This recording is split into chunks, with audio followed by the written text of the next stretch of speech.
नमस्कार, यह है कहानियों का अद्भुत संसार किस्सा कहानी और मैं मंजीत ठाकुर आपको सुना रहा हूं ब्योमकेश बख्शी की कहानियां। और इस सीरीज में आज सुनिए उनकी एक जासूसी कहानी, वसीयत का जंजाल। सुबह करीब 10 बजे का समय होगा। मैं नहाने की सोच रहा था कि बगल वाले कमरे में फोन की घंटी गनगना उठी।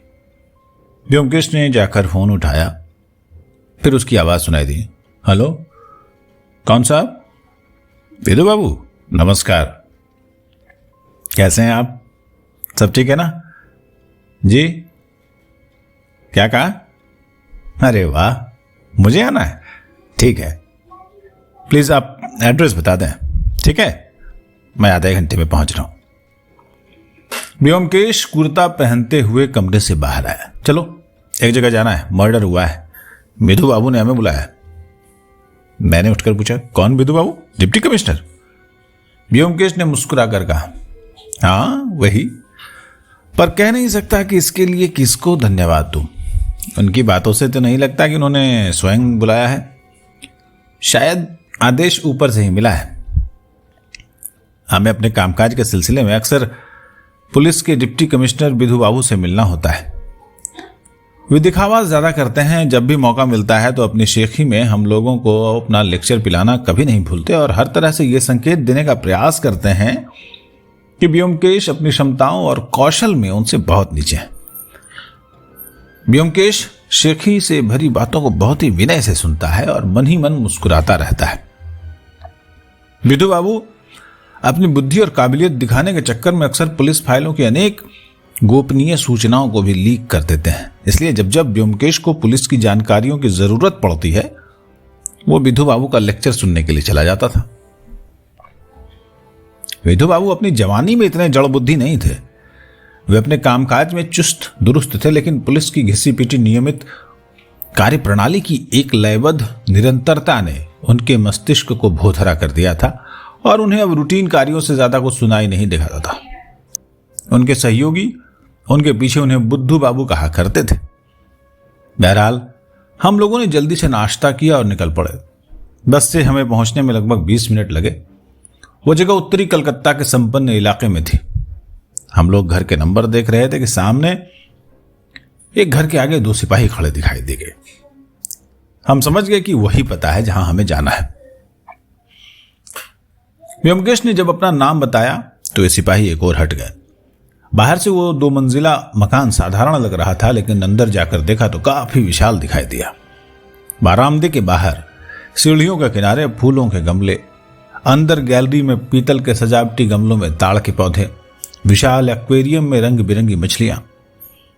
कुल मिलाकर एक संपन्न परिवार के चिन्ह दिखाई दिए। सेंट्रल हॉल का मार्ग दोनों ओर की बालकनियों तक जाता था। तीसरा मार्ग सीढ़ियों से केंद्रीय कक्ष की तरफ जाता था। हम लोग दाहिनी ओर के कमरे की ओर बढ़े, जहां लोग एकत्र थे। कमरे के बीचों बीच एक अपना भारी शरीर लिए विधु बाबू कुर्सी पर बैठे बार बार अपनी सफेद मूछों को ताव देकर अपनी मौजूदगी का ऐलान कर रहे थे। नौकर से पूछताछ हो चुकी थी। खानसामे की बारी थी। आंखों में आंसू लिए वो विधु बाबू के प्रत्येक प्रश्न पर भय से उछलकर कांपने लगता था। कुछ सिपाही खानसामे के पीछे खड़े थे। हमें देखते ही विधु बाबू के चेहरे पर हल्की नाराजगी का भाव दिखाई दिया। ओ, आए आप लोग, बैठिए। ज्यादा कुछ नहीं है, साधारण मर्डर है, कोई उलझन नहीं है। साफ पता चल रहा है कि किसने मर्डर किया है। वारंट भी जारी हो गया है, लेकिन चीफ का आदेश था कि आपको बुलाया जाए, इसलिए। उन्होंने जोर की आवाज से गला साफ करते हुए कहा, हमारे डिपार्टमेंट में सवाल तो किया जाता नहीं। अब चूंकि आप आ गए हैं तो देख लीजिए एक बार। हालांकि कुछ है नहीं इसमें, वाकई। ब्योमकेश बोला, सर चूंकि आपने खुद चार्ज लिया है तो मैं भला क्या नया देख पाऊंगा, लेकिन चूंकि कमिश्नर साहब ने स्वयं आदेश दिया है तो मैं इतना ही कर सकता हूं कि यहां रहकर आपकी मदद करूं, वो भी यदि आपकी अनुमति हो। लेकिन हुआ क्या? मर्डर किसका हुआ है? खुशामद पहाड़ को भी पिघला देती है। विधु बाबू के चेहरे से रूखापन साफ हो गया। वे बोले, कराली बाबू इस घर के स्वामी हैं। उनकी हत्या रात को सोते समय कर दी गई। हत्या का तरीका थोड़ा विचित्र है, इसलिए कमिश्नर परेशान है, लेकिन असल में वो बहुत आसान सी बात है। मोतीलाल जो कराली बाबू का एक भतीजा है, उसी ने की है यह करतूत और तभी से फरार है। व्योमकेश ने विनम्रता के भाव से कहा, मेरे जैसा सीमित बुद्धि वाला व्यक्ति इन गूढ़ बातों को तभी समझ सकता है जब उसे विस्तार पूर्वक समझाया जाए। क्या एक बार आप पूरा वृत्तांत शुरू से सुनाने की कृपा करेंगे? विधु बाबू के चेहरे पर असंतोष के बादल अब पूरी तरह छंट गए। शान से मुस्कुराए और बोले, थोड़ा रुको, जरा मैं इससे पूछताछ पूरी कर लूं, फिर मैं सारी घटना बताता हूं। खानसामा अब भी वहीं खड़ा कांप रहा था। विधु बाबू उसे हड़काते हुए बोले, सावधानी से जो कहना सोच समझ कर कहना। एक गलती हुई नहीं कि बस ये हथकड़ी देख रहे हो, ठीक है? खानसामा ने घबरा कर कहा, जी सर। विधु ने अपनी शेष पूछताछ जारी रखते हुए कहा, कल रात जब तुमने मोतीलाल को घर के बाहर जाते देखा तो उस समय क्या बजा था? मैं घड़ी नहीं देख पाया सर, लेकिन उस समय 1 या 2 बजा था। एक बात बोलो, 1 बजा था या 2?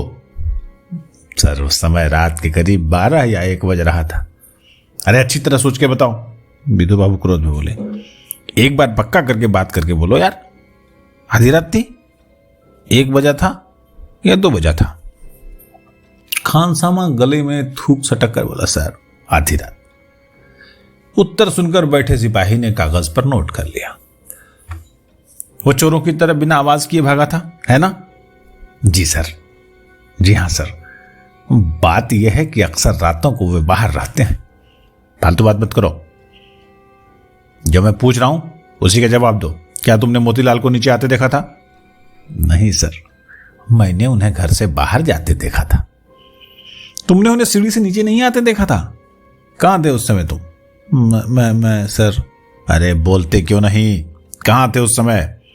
आशंकित स्वर में खानसामा हकला कर बोला, भाई बाप सरकार, घर के सामने जो चौल है उसमें मेरे गांव के साथी रहते हैं।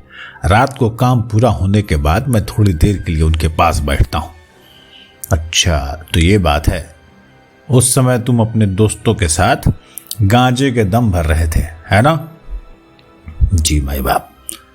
तो मेन गेट खुला पड़ा था, क्यों? खानसामा भय से कांप गया, धीरे से बड़बड़ा, जी सर। विधु बाबू त्योरी चढ़ाए कुछ देर बैठे रहे, फिर बोले, तो अपने अड्डे से तुम देख सकते थे कि घर में कौन घुस रहा है, कौन बाहर जा रहा है? जी सर। घर से कोई और बाहर नहीं निकला सर। अच्छा तो तुम ये बताओ कि जब तुम लौटे तब क्या समय था? सर मोती बाबू के जाने के आधे घंटे बाद में वापस आ गया, तब तक सुकुमार बाबू लौट आए थे। क्या सुकुमार? वो कहां से लौटे थे? ये तो मुझे मालूम नहीं सर। कितने बजे लौटे थे? मोती बाबू के जाने के 20-25 मिनट बाद। विधु बाबू की त्योरियां और चढ़ गई। उन्होंने कुछ देर सोचकर कहा, तुम अब जा सकते हो, हमें जरूरत हुई तो तुम्हें फिर से आना पड़ेगा। खानसामा ने झुककर फर्शी सलाम किया और खुश होकर नदारद हो गया। विधु बाबू ने सभी पुलिस अधिकारियों से कमरा खाली करने को कह दिया। कमरे में केवल व्योमकेश और मैं रह गए। उन्होंने हमारी ओर घूर कर देखा और कहा, देखा आप लोगों ने, एक आदमी ने कैसे सब कुछ उगल दिया। सब कुछ हो जाता है, केवल क्रॉस एग्जामिनेशन करना आना चाहिए। चलिए, हाँ तो मैं आपको बताऊं, जब तक मैं पूरी कहानी खोल कर नहीं बताता तब तक आपके समझ में तो आने से रहा। तो ठीक है, मुझे ही कहना होगा। सभी मैंने लोगों से पूछताछ करके पूरा वृत्तांत पता कर लिया है। ध्यान से सुनिएगा। व्योमकेश ने ध्यान से सुनने के लिए अपना सिर नीचे की ओर झुका लिया। तब विधु बाबू ने कहना शुरू किया। घर के मालिक का नाम कराली बाबू था। वो निसंतान विधुर थे, काफी संपत्ति के मालिक। कराली बाबू के कलकत्ता में 4-5 मकान थे और बैंक में लाखों रुपयों की संपदा थी। उनका अपना परिवार तो नहीं था, पर उनके संरक्षण में 5 लोग पल रहे थे। इन 5 में इनके 3 भतीजे थे, मोतीलाल, माखनलाल और फणीभूषण, और तथा इसके साथ उनकी 2 भांजी भांजा थे जो उनकी स्वर्गवासी पत्नी के रिश्तेदार थे। सत्यवती और सुकुमार, ये पांचों लोग इसी घर में रहते थे। उनका दुनिया में कोई और नहीं था। कराली बाबू क्रोधी स्वभाव के व्यक्ति थे। उन्हें गठिया की शिकायत थी। इसके अलावा बहुत सारे और भी रोग उन्हें लग गए थे, इसलिए वे अपने कमरे से बाहर नहीं जाते थे। लेकिन पूरा घर उनसे दैत्य की तरह डरता था। सनकी आदमी थे और अपनी सनक में अपनी वसीयत बदलते रहते थे। आज एक के नाम, नाराज हुए तो दूसरे के नाम, और इस तरह अब तक 3 वसीयत बना चुके थे जो अब उनके लॉकर से हासिल हुई है। पहली वसीयत में उन्होंने माखन को सारी जायदाद का वारिस बनाया, दूसरी में मोतीलाल को, और तीसरी और अंतिम वसीयत में सब कुछ सुकुमार के नाम कर दिया। यह तीसरी वसीयत परसों लिखी गई। अब सारी संपत्ति का वारिस सुकुमार है। हर बार कोई न कोई उनकी नाराजगी का शिकार हो जाता तो कराली बाबू उनका नाम काट देते। इस बारे में कल दोपहर कराली बाबू और मोतीलाल के बीच झड़प भी हुई। मोतीलाल स्वभाव से झगड़ालू है और यह जानकर कि वसीयत से उसको बेदखल कर दिया गया है, वो कराली बाबू के मुंह पर गाली गलौज कर आया था। इसके बाद आधी रात के करीब मोतीलाल चुपचाप घर से बाहर चला गया। नौकर और खानसामा दोनों ने उसे बाहर जाते देखा और सुबह कराली बाबू मृत पाए गए। पहले कोई नहीं जान पाया कि उनकी मृत्यु कैसे हुई। मैंने आकर पता लगाया कि उनकी मृत्यु सुई से की गई थी, जिसे गले और रीढ़ की संधि, जिसे मेडुला और बेरेटवरा के बीच में घोंपा गया था। जब विधु बाबू रुके तो व्योमकेश ने सिर उठाया। क्या हैरत की बात है, रीढ़ की हड्डी और मेडुला के बीच में सुई घोंपकर हत्या। यह तो अंग्रेजी के उपन्यास ब्राइड ऑफ लेमरमूर जैसा है। एक पल रुकने के बाद वो बोला, आपने तो पहले ही मोतीलाल के नाम पर वारंट जारी कर दिया। क्या वो कहीं कामकाज करता है? उसके बारे में कोई जानकारी है? अरे नहीं नहीं, कुछ नहीं, 8वीं तक पढ़ा हुआ है। विधु बाबू बोले। बाद में आवारागर्दी करता रहा, अपने काका के बल पर जिंदा है और बाजारू घटिया जिंदगी जीता है। और माखनलाल? व्योमकेश ने पूछा। अरे ये महाशय भी वैसे ही हैं, लेकिन इतने घटिया नहीं है। गांजा सुल्फा पीता है पर पक्का गंजेड़ी नहीं हुआ है। और फणिभूषण? अरे ये महाशय लंगड़दीन है। तो कहावत है ना कि लंगड़ा और अंधा क्या गुल नहीं खिला सकता, पर ये ठीक ठाक है। लंगड़ा होने के कारण घर से बाहर नहीं जा सकता। तीनों भाइयों में यही है जिसे मानवीय गुण दिखाए दे जाते हैं। और ये सुकुमार, ये क्या है? सुकुमार अच्छा लड़का है, मेडिकल कॉलेज में फाइनल ईयर का छात्र है। उसकी बहन सत्यवती भी कॉलेज जाती है। दोनों ही वृद्ध महाशय की देखभाल करते थे। मेरे ख्याल से अभी तक शादी किसी की भी नहीं हुई है। क्यों? व्योमकेश ने पूछा। सही है, लड़की की भी नहीं। व्योमकेश उठ खड़ा हुआ और बोला, सर चलिए ना एक बार घर का मुआयना कर लिया जाए। मैं समझता हूं कि अभी तक लाश को हटाया नहीं गया है। नहीं, ये कहकर विधु बाबू अनिच्छा से उठे और आगे आगे सीढ़ियां चढ़ने लगे। सीढ़ियां दोनों ओर से ऊपर जाकर एक जगह मिलती हैं और प्रथम तल्ले तक पहुंचती हैं। सीढ़ियों के ठीक नीचे के कमरे को देखकर व्योमकेश ने पूछा, उसमें कौन रहता है? विधु बाबू बोले, ये मोतीलाल का कमरा है। अपनी इच्छा अनुसार वो नीचे के कमरे में रहना पसंद करता है। वृद्ध महाशय अनुशासन प्रिय व्यक्ति थे और रात में 9 बजे के बाद बाहर रहने के विरोधी थे। उनका कमरा इसके ठीक ऊपर है। और वो कमरा? व्योमकेश ने नीचे के कोने वाले कमरे को दिखाते हुए कहा। माखनलाल रहते हैं उसमें। मोतीलाल को छोड़कर ये सभी लोग शायद घर में ही होंगे। हाँ, और मैंने सबको स्पष्ट आदेश दे दिया है कि बिना मेरी आज्ञा के कोई घर के बाहर नहीं जाएगा। बाहर सिपाहियों का पहरा लगा रखा है। व्योमकेश स्वीकारोक्ति में कुछ बुदबुदाया। पहले तल्ले पर सीढ़ियों के ठीक सामने बंद दरवाजे वाले कमरे को दिखाकर विधु बाबू बोले, ये कराली बाबू के सोने का कमरा है। कमरे की दहलीज पर व्योमकेश ने झुकते हुए पूछा, ये कैसे निशान है? विधु बाबू ने नीचे झुककर देखा, फिर उठते हुए बेफिक्री से बोले, चाय के निशान है यार। सत्यवती रोजाना सुबह कराली बाबू को चाय लेकर जगाने आती थी। आज सुबह जब कराली बाबू ने कोई उत्तर नहीं दिया तो उसने देखा कि उनकी मृत्यु हो गई है। उस समय संभवतः हड़कंप में कुछ चाय जमीन पर बिखर गई थी। ओ, ब्योमकेश ने कहा, तो वो पहली इंसान थी जिसे मृत्यु का पता लगा। कमरा बंद था। विधु बाबू ने ताला खोला और हम लोग अंदर गए। वो मध्यम साइज का कमरा था। सामान कम पर करीने से लगा हुआ था। एक मिर्जापुरी कालीन बिछा हुआ था। कमरे के बीच में रखी मेज पर हाथ से काढ़ा गया मेजपोश बिछा हुआ था। कोने में हैंगर पर तह किया हुआ धोती कुर्ता लटक रहा था। नीचे पॉलिश से चमकते जूतों के कतार लगे हुए थे। बाईं ओर पलंग था जिसमें सफेद चादर के नीचे जैसे कोई करवट से सो रहा था। चादर उसके कानों तक ढकी हुई थी। पलंग के पास एक स्टैंड पर दवाओं की बोतल और दवा नापने वाले कप कतार में रखे थे। पलंग के सिरहाने पर एक छोटी मेज पर पानी का जग और उल्टा गिलास रखा था। कमरे को देखकर लगता था कि उसका स्वामी अपने कमरे को स्वच्छ और टिपटॉप रखना पसंद करता था। कमरे की सफाई देखकर यह अनुमान लगाना कठिन था कि पिछली रात में इसके स्वामी की हत्या हो गई है। तिपाई पर चाय का प्याला रखा हुआ था। ब्योमकेश ने एक क्षण उस कप का मुआयना किया और मन ही मन बड़बड़ाने लगा, जैसे अपने से ही कुछ कह रहा हो।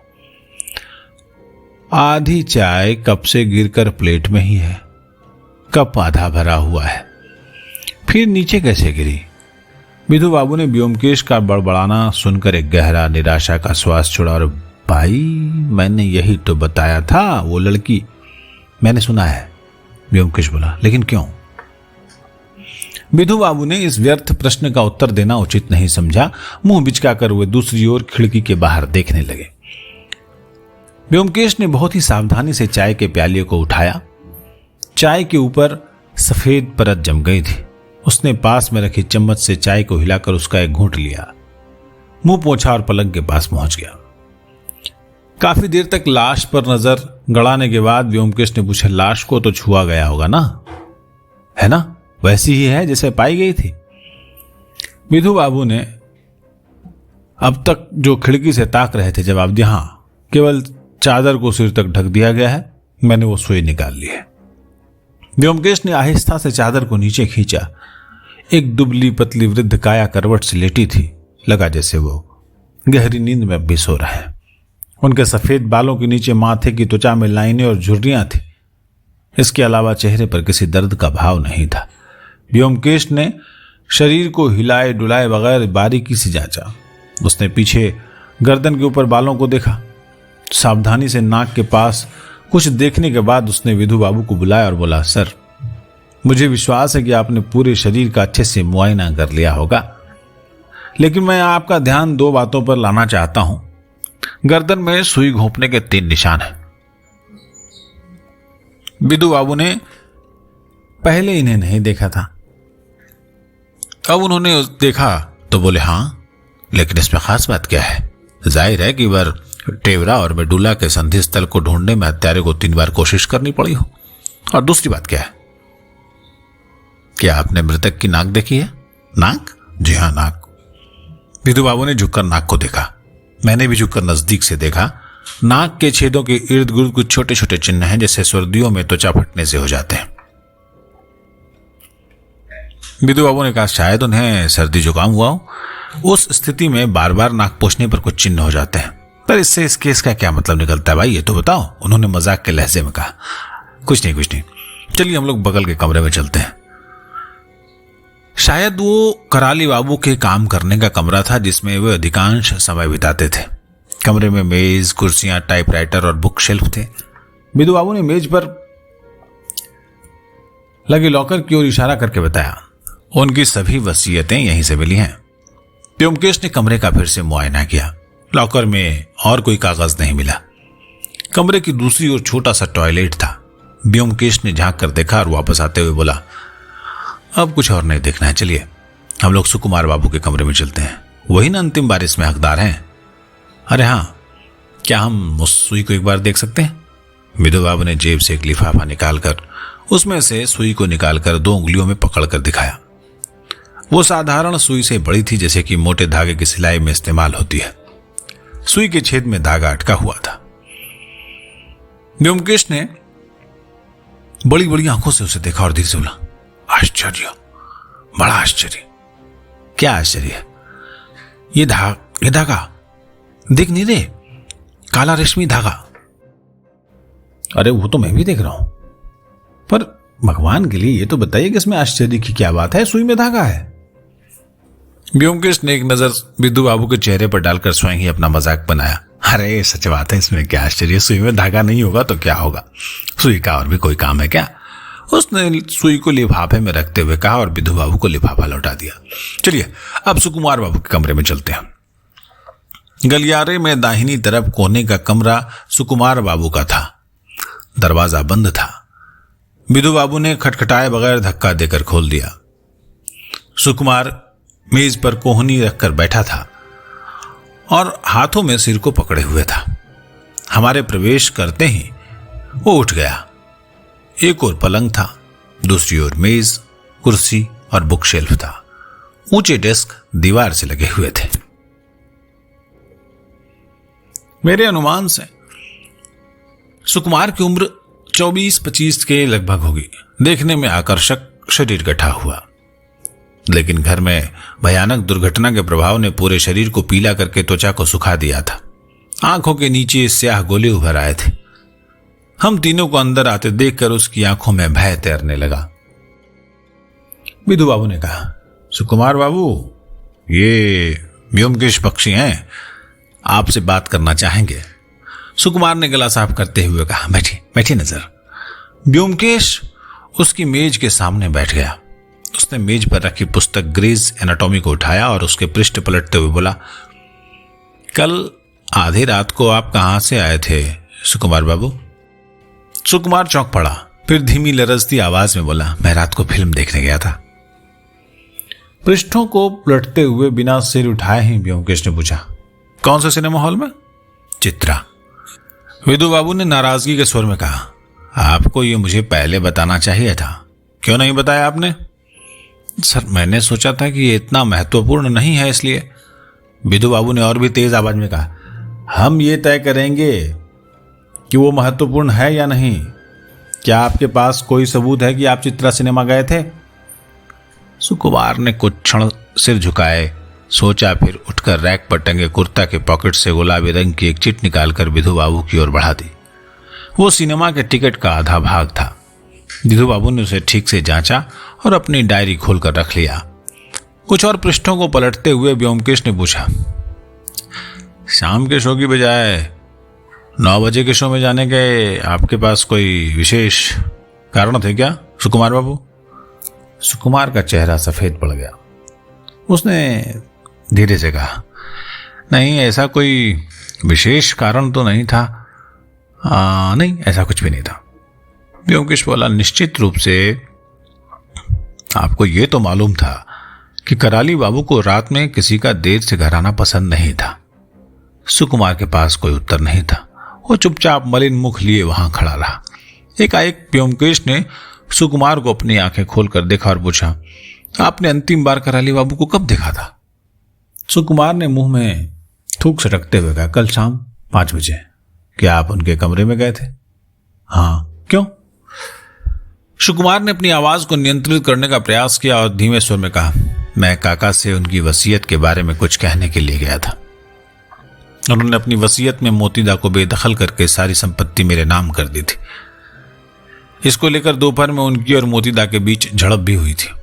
मैं काका के पास ये कहने गया था कि मैं नहीं चाहता कि सारी संपत्ति केवल मेरे नाम कर दी जाए, बल्कि हम सबको बराबर हिस्सों में बांट कर दी जाए। फिर जब उन्होंने मेरी पूरी बात सुनी तो गुस्से में आकर मुझे कमरे से निकल जाने का आदेश दिया और आप निकल आए। हाँ। उसके बाद मैं फणी के कमरे में गया। बात करते करते काफी देर हो गई। मेरा मन बड़ा विचलित हो रहा था। सोचा क्यों न कोई फिल्म देख लूं। फणी ने भी मेरे प्रस्ताव का अनुमोदन कर दिया, इसलिए मैं चुपचाप निकल गया, ये सोचकर कि काका को पता भी नहीं चलेगा। प्रत्यक्षतः विदु बाबू सुकुमार की दलील पर पूरी तरह संतुष्ट दिखाई दिए, लेकिन व्योमकेश के चेहरे पर अब भी शिकन मौजूद थी, जिसे देखकर विधु बाबू ने कुछ उखड़े हुए स्वर में कहा, व्योमकेश बाबू, आप अपनी मंशा क्यों नहीं बताते? क्या आप सुकुमार बाबू पर हत्यारा होने का शक कर रहे हैं? व्योमकेश उठ खड़ा हुआ बोला, नहीं नहीं नहीं, बिल्कुल नहीं। चलिए अब हम लोग सुकुमार बाबू की बहन के कमरे में चलते हैं। विधु बाबू ने अब रुखी आवाज में कहा, ठीक है चलिए। लेकिन वो बेचारी कुछ नहीं जानती। असल में उस बेचारी लड़की को बेवजह क्या इस सब में घसीटना जरूरी है? मैंने पहले ही उसका बयान ले लिया है। व्योमकेश ने अनमने स्वर में उत्तर दिया, जी हाँ जरूर, फिर भी बस एक बार यदि मैं।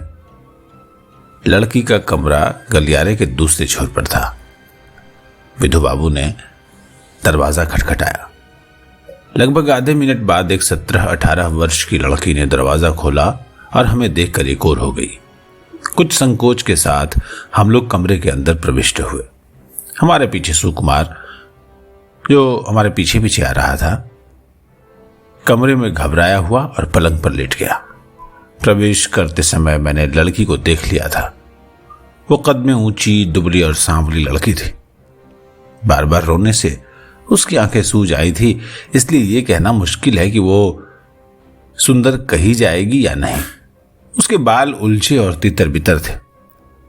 शोक में डूबी एक लड़की से यूं पूछताछ मेरे लिए भी क्रूरता से कम नहीं थी, और इसके लिए मन ही मन मैं व्योमकेश से नाराज भी हो रहा था। लेकिन फिर मैंने व्योमकेश की आंखों में संकोच के बावजूद एक प्रकार की मजबूरी की झलक भी देखी थी।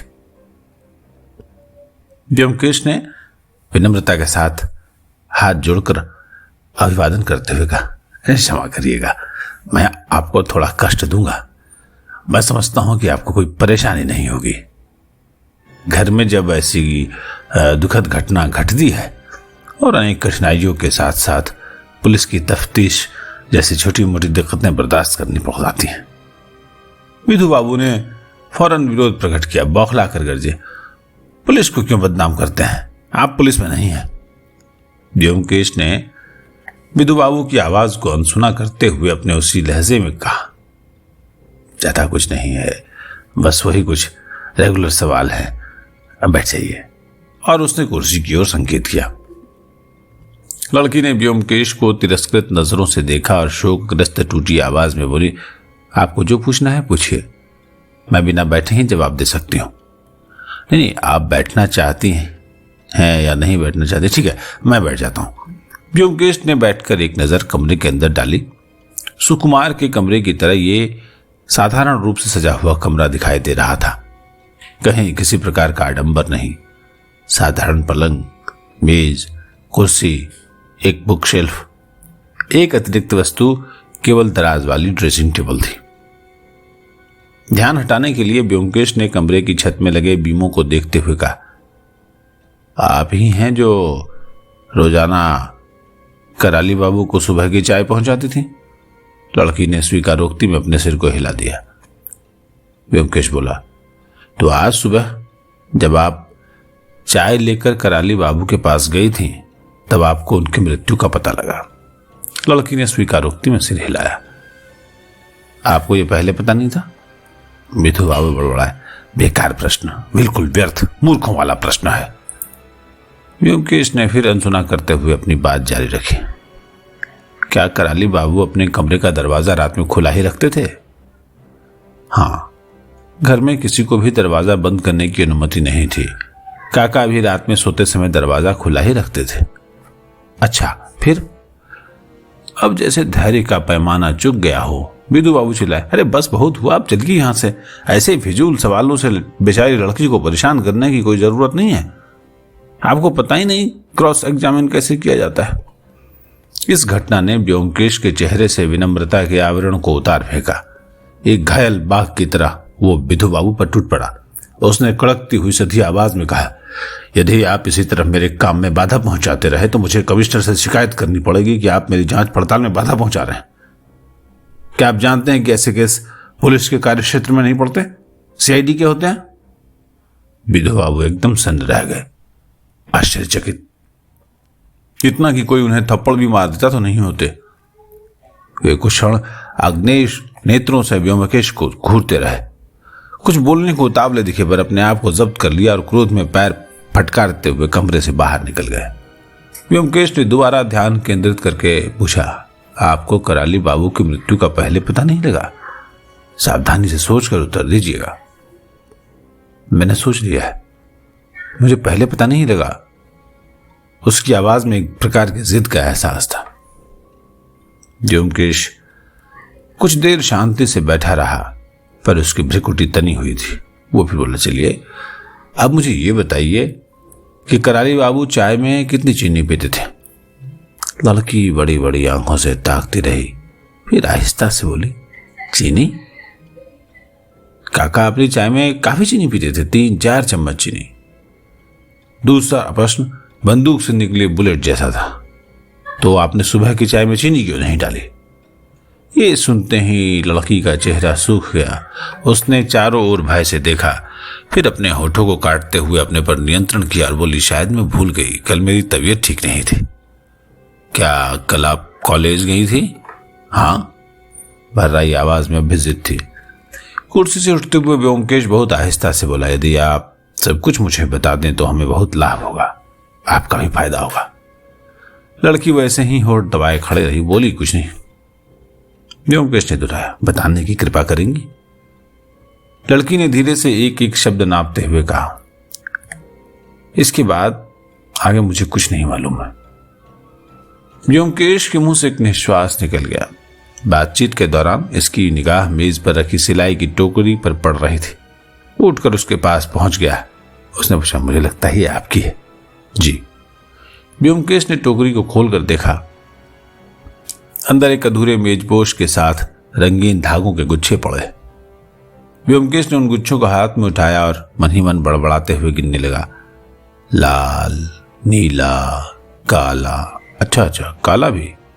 उसने धागों को टोकरी में रखते हुए कुछ और भी ढूंढा। उसने तय किए मेजपोश को भी खोलकर देखा और लड़की को देखते हुए पूछा, सुई कहाँ गई?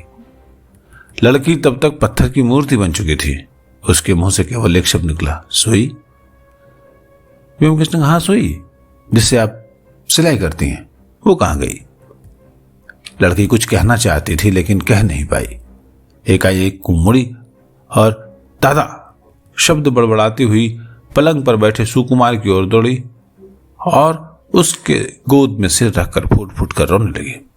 सुकुमार घबरा गया। उसका सिर ऊपर करके कोशिश करते हुए कहता रहा, सत्या सत्या। सत्यवती ने सिर ऊपर नहीं उठाया, वो रोती रही। व्योमकेश उन लोगों के पास जाकर धीरे से बोला, आपने ठीक नहीं किया, जानती हैं आपको मुझे सब कुछ बता देना चाहिए था। मैं पुलिस का आदमी नहीं हूं। यदि आप मुझे सब कुछ बता देती तो आपको ही फायदा होता। चलो अजीत, हम लोग चलते हैं। कमरे से बाहर निकलकर व्योमकेश ने सावधानी से दरवाजा बंद कर दिया। कुछ क्षण के लिए वो खड़ा सोचता रहा, फिर बोला, हाँ, फणी बाबू के कमरे में चलते हैं। मेरे ख्याल से उसका कमरा उधर है।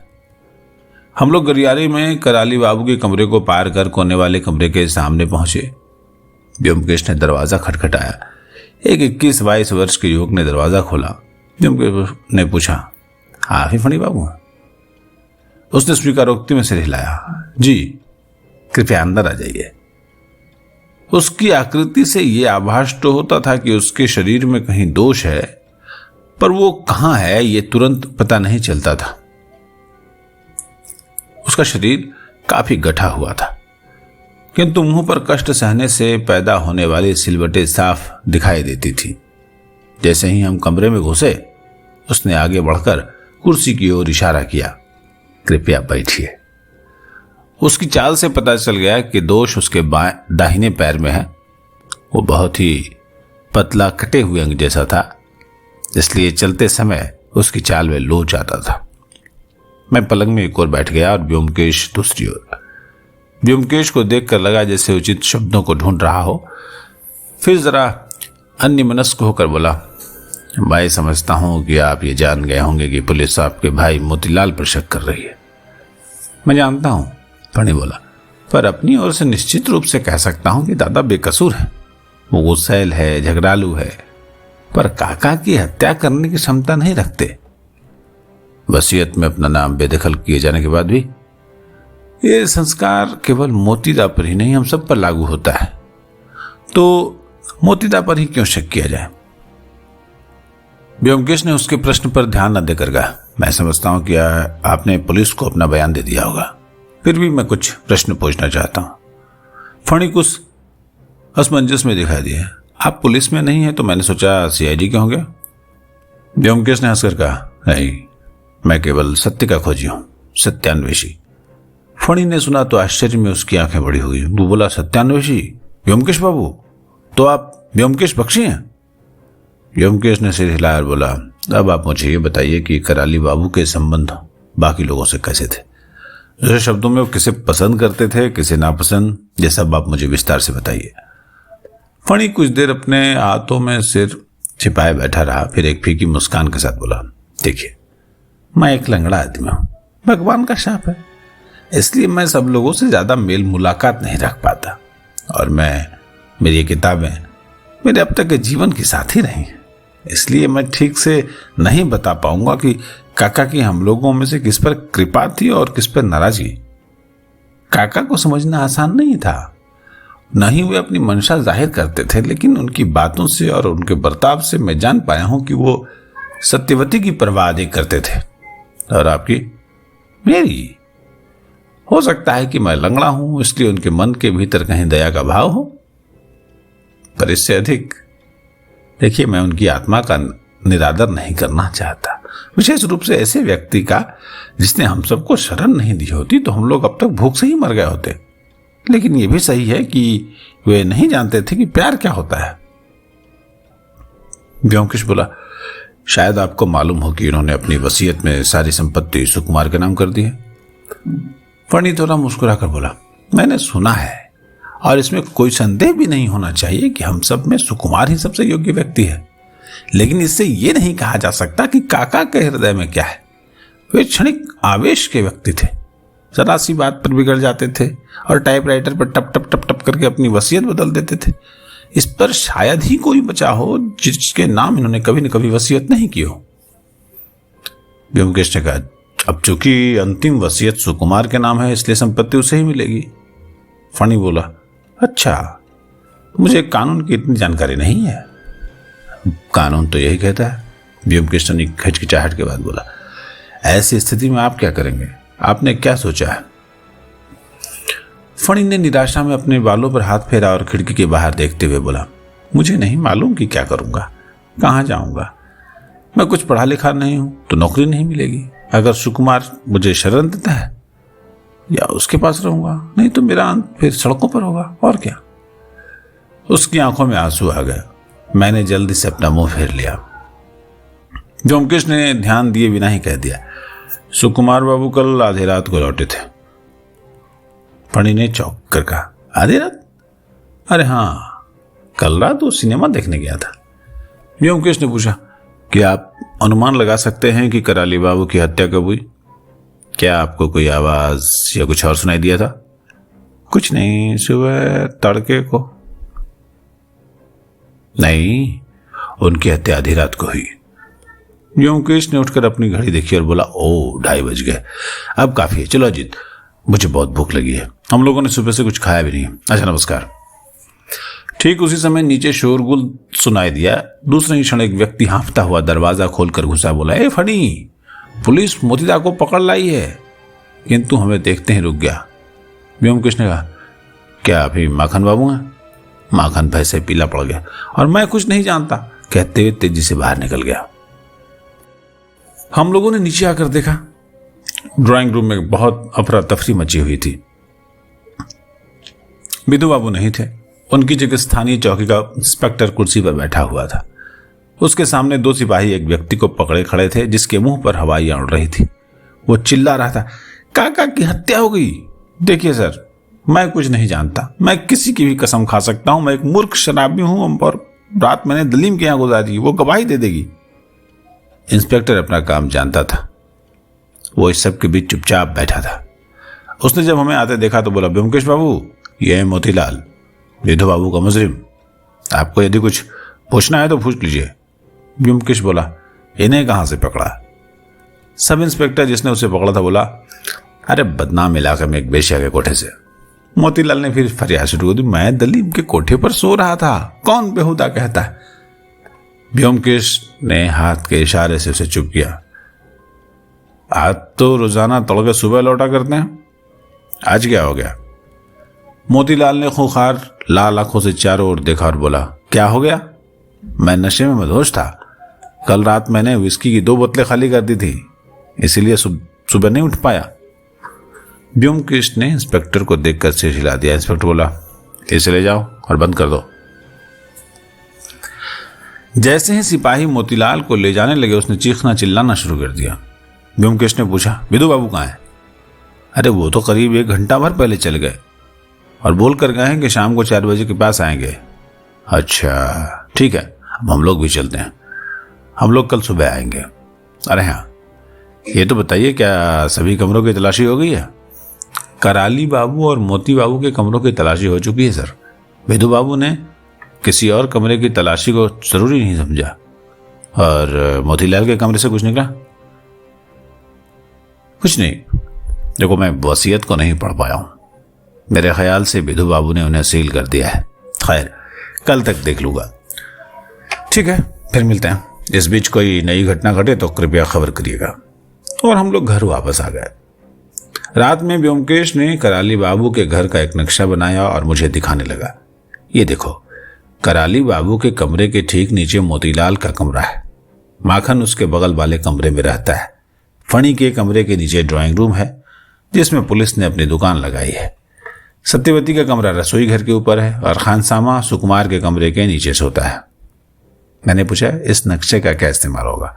कुछ नहीं, व्योमकेश ने कहा और नक्शे के अध्ययन में लग गया। मैंने पूछा, तुम्हें क्या लगता है मोतीलाल ने हत्या नहीं की है, यही ना? नहीं, उसने तो नहीं की है, ये तो तय है। तो कौन हो सकता है? अभी ये कहना बहुत मुश्किल है अजीत। यदि मोतीलाल को अलग कर दिया जाए तो बाकी रहते हैं फणी, माखन, सुकुमार और सत्यवती। इनमें से कोई भी हो सकता है। इन सब का उद्देश्य एक ही रहेगा। मैंने चकित होकर कहा, सत्यवती भी? क्यों नहीं? लेकिन वो तो स्त्री है। यदि कोई स्त्री किसी को प्यार करती हो तो वो उसके लिए कुछ भी कर सकती है। लेकिन इसमें उसका व्यक्तिगत हित क्या था? वसीयत तो उसके भाई को मिलने वाली थी। तुम अब तक समझे नहीं अजीत। जब एक व्यक्ति किसी की क्षण में अपनी वसीयत बदल देता हो, यदि उसे ही हटा दिया जाए तो उसके वसीयत बदलने का प्रश्न ही नहीं रह जाता। मैं किंकर देव विमूढ़ बना बैठा ही रह गया। नहीं, ये तो सोचा ही नहीं था। मैंने कहा, तो अब तुम सोच रहे हो कि सत्यवती? मैंने ये नहीं कहा है। हो सकता है कि वो सुकुमार हो, ये भी हो सकता है कि कोई बाहरी व्यक्ति हो, किंतु सत्यवती कोई साधारण औरत नहीं है। मैं फिर सोचने लगा। पिछले कुछ घंटों में इतनी अप्रत्याशित घटनाएं घट चुकी हैं, इतनी परस्पर विरोधी शंकाएं आती जाती रही हैं कि घटना को एक सूत्र में बांधना लगभग असंभव है। जितना सुलझाने का प्रयास होता है, मामला उतना ही उलझता जा रहा है। आखिरकार मैंने प्रश्न किया, लाश को देखने के बाद तुम्हारा विचार क्या? मेरा विचार तो यह है जीत कि कराली बाबू की हत्या से पहले हत्यारे ने क्लोरोफॉर्म से उन्हें बेहोश कर दिया है। ये कैसे जाना? देखिए, हत्यारे ने गले में 3 बार छेद किया। यदि क्लोरोफॉर्म न दिया होता तो कराली बाबू पहले प्रयास में ही नींद से जाग गए होते। तुम्हें याद है नाक पर वो चिन्ह? ये क्लोरोफॉर्म देने के चिन्ह है। और सुई को 3 बार छेदने का रहस्य क्या है?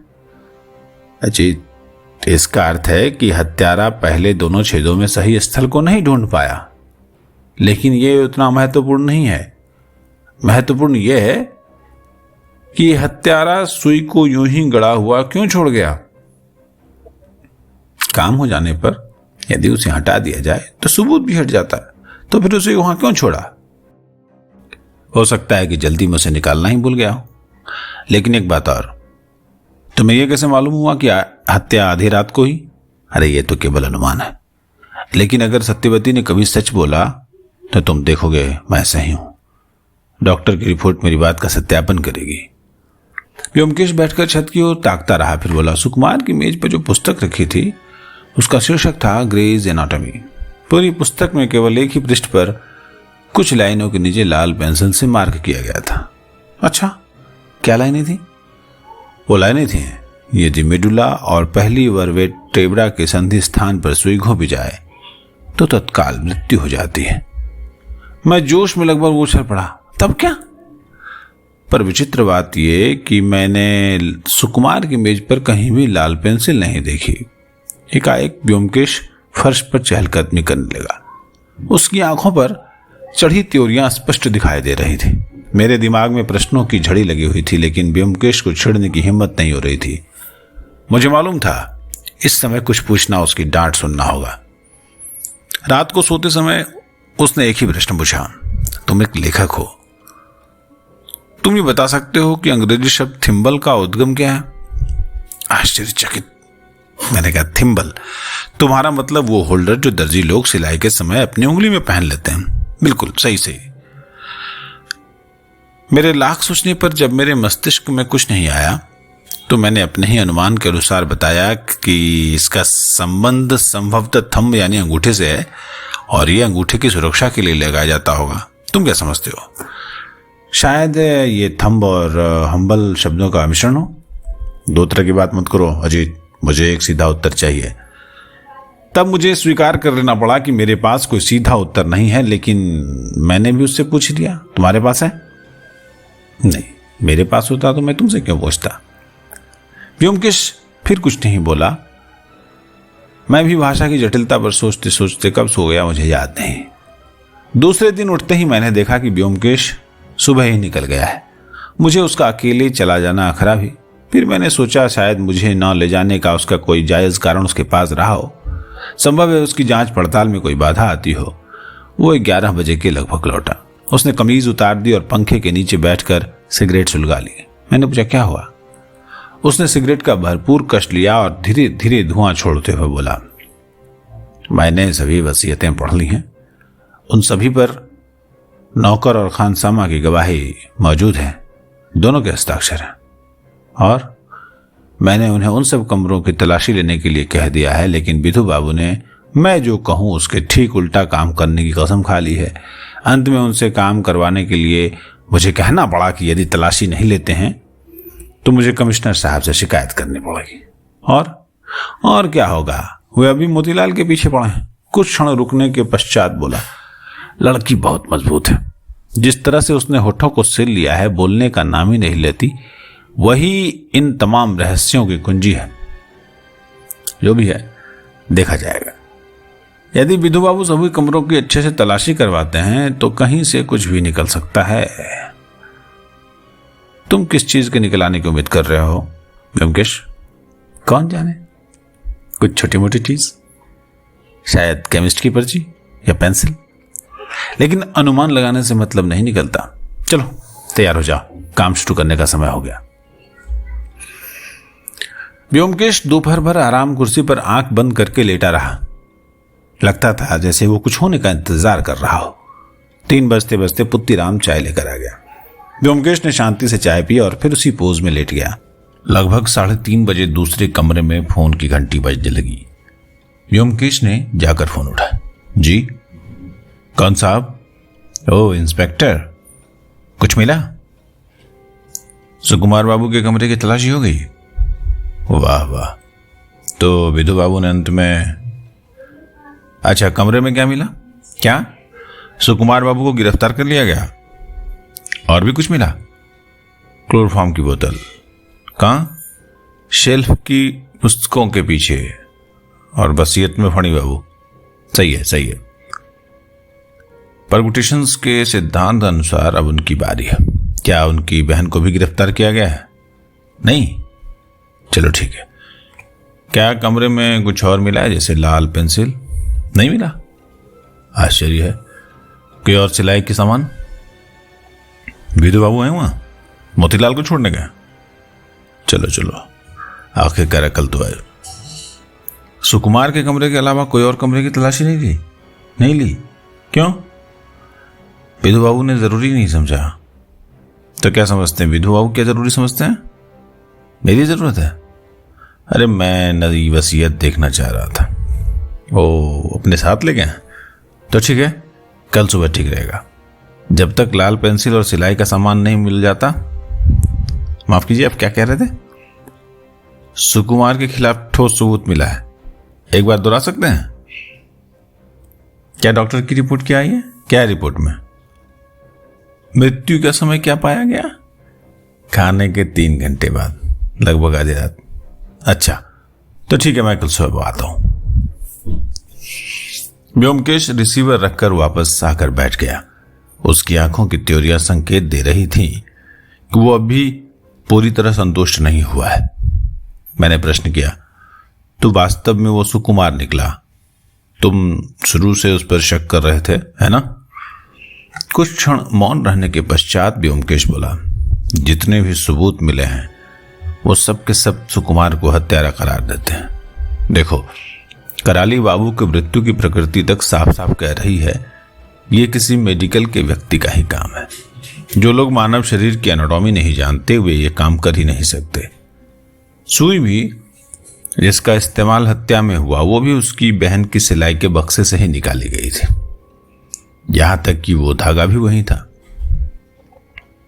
सुकुमार रात में आधी रात को आया और कराली बाबू की मृत्यु का समय भी वही है। सुकुमार के कमरे की तलाशी में क्लोरोफॉर्म की बोतल और वो टाइप की हुई नई वसीयत मिली है।